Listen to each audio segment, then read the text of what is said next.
Kit ma nene awacho kwede inoni mato ko tie ba matek iwach kuom ma oniang' e kuom dhano.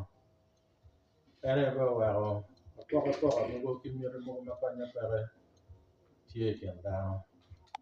Inoni wabedo kik iniga ki adega kiroro e kindwa inyiego ma kit ma nene awacho kwede bene balo nying ma waro dong peke ya churi kanyo chaka kuom midhiero koa kuom lutino. Pien ke winjo lok mar odhiero mogo gi loko kati lok matiro dhano kati lok makonyo dhano lok mano kelo apoka keken lok makelo chach e kuom dhano. Man eni nyuro ni kuya piny kobedo tie e achuri madiep mada. Pien ka wa dhano mokwano loko lok momiyore en to iloke mano anani nyuro kuya piny. Kuya piny kata loke ni bedo kuom joma po okwano keken joma okwano be gitwero bedo gi kuya piny. Pien nonyuto e kit ma gin gitime kwede e kit ma gin giloko kwede. Man kit mane awacho kwede oweko kit mati rweny nyoko kilo ilubo achuli. Gen momiyero achuli obed kwede ma momiyero achuli obed kwede ripe momiyero achuli obed kwede tich matek momiyero achuli obed kwede weng kobedo tye ka rweny nyoko mot. Ma eni pe ber pi wan machalo kara machalo dul matye kun wang'eyo ni lobo Uganda ni watye gi jo mokene ma gin bene gikwo kanyo. Pol kare abedo ka wachone ni kwo ma kum kare ni kwo me piem. Ci wan achuli kit me piemwa yo me kwo tye ka dok piny. Can wang'eyo ang'eya ni kidwa gamente wa bene owacho ni wan e wan ochak loyo.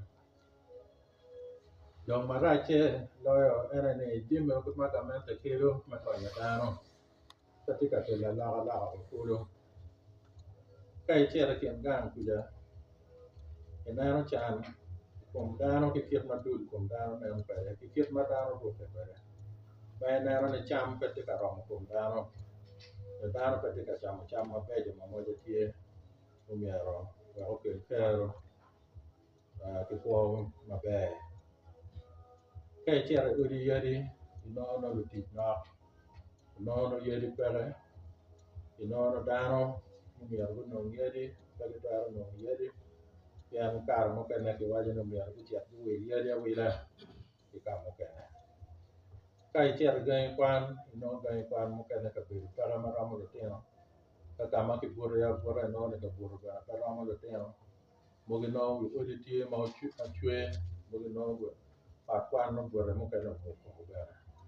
Ento nongo lutino ma wan otamo ni gin omyero obed anyim wa ni omyero gukwan kwot. Ka iwoto an awoto i lobo acholi ni eni dong pol kabedo weng ento inono ni kit me wot bene tye matek pien yo gudi tye maraco mada. Ma ka i kare me kot ma an bene aneno ki wanga kare mukene ka kot ocwe ko omyero ocung woko pien wi kulu mogo pii dok opong woko kur dok ka pii oo ka wek okati.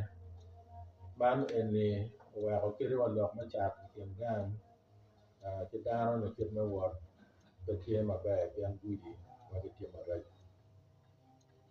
Dong wang'eyo ni pi kare mapol wan obedo ka lok woko i kom peko ma obedo tye bot wa kany macalo lweny ma ene wan waco ni oweko wan otim marac. Ento amito wachone ni mwaka be do ocito kumedi icaka ma dong wawaco ni kuc tye kany ma omyero labolo de alaka mukene mabeco bene obed tye.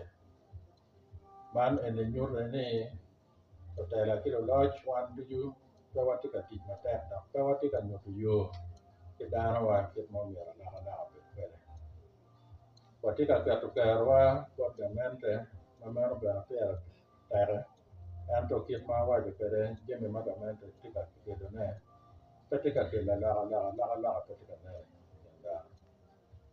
Ci man eni onyuto gin acel ni macalo wan acholi wan pe watye ma wayubbe dok pe watye ma wagwore ma watoro kumwa kacel ma watye ki dano ma waketogi jo dano ma gin odyere ma gin giromo tic piwa macalo luryeko pien watye ki lutino ma gukwano ma gitye paco kany Magiti tipicamente, magiti wako bene, magiti ng'ich mapol, ento ng'at mo ma diere bebedo ka ng'iyo piny peke pien wa cawa ni myero wabed ki joma gitamo matut pi achuli, joma gineno anyim nyo gineno mabor pi achuli, joma gikati ki yup pi achuli ka gipoko ni man eno bore onyo gwak ki lucung wi pie, man opore ki udini, man opore ki ludiro tekwaro, man opore ki lwak atari wek kiti iye.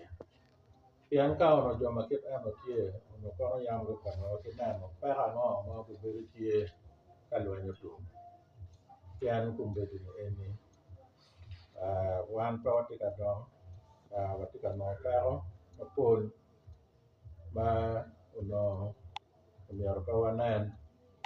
Lutino ma otugo ki lum kuom bedo igi tye ma gitye ka tut atuta ma kare mukene gin joma kit eno ka piny ma kel no piny ma mito bedo ng'ur ng'ur ki romo tic kwedgi yot yot.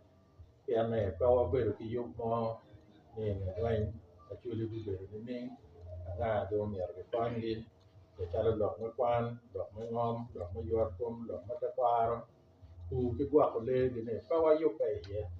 Pien ludirowa nyo lunam piny nyo lutam matut i achuli kany gi peke ma gin gukati ka maleng nyo ma kicimogi nyo ma gudyere.